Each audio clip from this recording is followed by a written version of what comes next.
Hi, I'm Dr. Sri Upadhyay. I'm a new faculty member in the psychology department, and my area of research, as well as the course that I teach, is cognitive psychology. So my research focuses on the cognitive processes involved in reading. I'm interested in what people are taking from what they read and putting into their memory, what they're paying attention to as they read. I focus a lot on how people understand stories and story characters.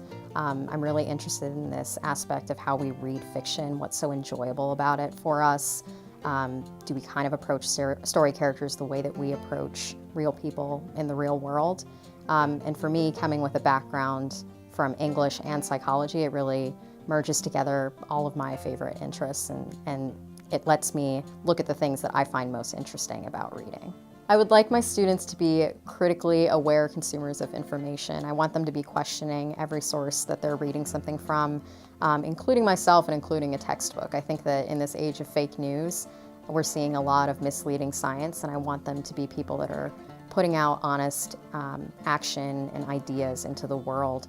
And so in my class, I'll have people read scientific pieces that are in popular media outlets and really look at what kind of information is getting out there for the general public, and how can we do our best to make sure that everyone's learning what's accurate.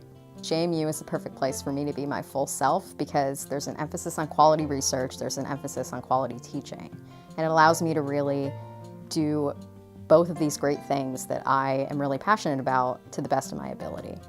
I have a really great interest in creative writing. A lot of my research interests stem from that. So initially I started out in a lot of poetry workshops, writing fiction of my own. That's why I'm interested in doing research that centers around why people like to read fiction and what people think about story characters. And so for me, I'm really happy that I was able to bring these two sides of my life together into a lifelong career.